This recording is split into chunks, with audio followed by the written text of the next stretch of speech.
आमतौर पर विपक्ष हर चुनाव के बाद कभी ईवीएम का रोना रोता है तो कभी सरकारी तंत्र का दुरुपयोग का रोना रोता है। लेकिन विपक्षी दल कभी भी बीजेपी की उस रणनीति को नहीं भांप पाते जो पार्टी संगठन हर चुनाव से पहले करता है। इस बार के निकाय चुनाव में परिणाम से यही साबित होता है। निकाय चुनाव के परिणाम ने सभी पार्टियों को मंथन करने पर मजबूर कर दिया है।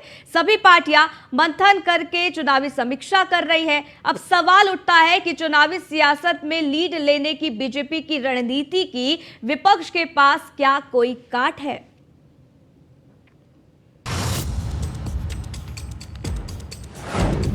विपक्ष का मंथन, 24 की टेंशन, माया और अखिलेश हार पर भी कलेश, ट्विटर पर प्रचार, जमीन पर दरकिनार। निकाय चुनाव खत्म, किसके मंथन में कितना दम? मंथन की बहार, किसका होगा बेड़ा पार? निकाय चुनाव के परिणाम के बाद 2024 के महासमर के लिए सभी पार्टियों ने कमर कस ली है। निकाय चुनाव में बीजेपी ने अपना परचम लहराया, जिसके बाद से ही सभी विपक्षी पार्टियां समीक्षा करने में जुटी हुई हैं। समाजवादी पार्टी के राष्ट्रीय अध्यक्ष अखिलेश यादव ने पार्टी के पदाधिकारियों के साथ निकाय चुनाव में मिली हार पर चर्चा की, तो वहीं दूसरी तरफ बसपा सुप्रीमो मायावती ने निकाय चुनाव में हार को लेकर समीक्षा बैठक बुलाई। एक तरफ जहां निकाय चुनाव में बम्पर जीत के बाद बीजेपी फ्रंट फुट पर है, तो वहीं इस परिणाम ने सभी पार्टियों को अपनी रणनीति और कार्यशैली पर मंथन करने को मजबूर कर दिया। जहां समाजवादी पार्टी और बहुजन समाजवादी पार्टी अपनी हार की समीक्षा कर रही है, तो वहीं दूसरी तरफ भारतीय जनता पार्टी ने आज से ही 2024 लोकसभा चुनाव को लेकर रणनीति तैयार करनी शुरू कर दी है। बीजेपी ने उत्तर प्रदेश के अलग अलग जनपदों में बैठक बुलाई है। इस बैठक में 2024 के चुनाव की चुनावी रणनीति का खाका तैयार किया जाएगा।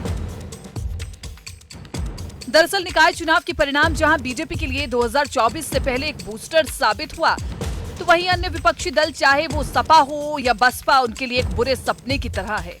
दोनों दल इस दलदल से बाहर आने की कोशिश में लगे हुए हैं। इस बार निकाय चुनाव का परिणाम समाजवादी पार्टी के लिए बहुत ही ज्यादा निराशाजनक रहा। समाजवादी पार्टी के 48% प्रत्याशियों की जमानत जब्त हो गई, जिसके बाद समाजवादी पार्टी के मुखिया अखिलेश यादव ने सरकार पर आरोप लगाए और कहा कि गलत आधार कार्ड बनवाकर वोट डलवाए गए हैं। बीजेपी पर सीधा आरोप लगाते हुए उन्होंने कहा कि बीजेपी ने इस निकाय चुनाव को धांधली से जीता है।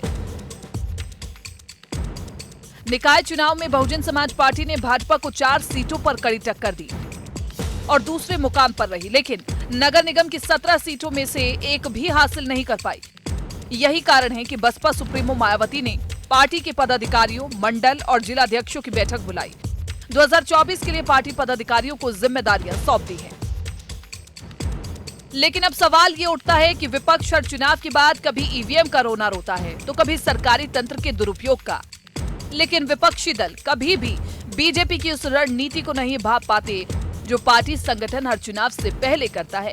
चुनावी सियासत में लीड लेने की बीजेपी की रणनीति की विपक्ष के पास क्या कोई काट नहीं है?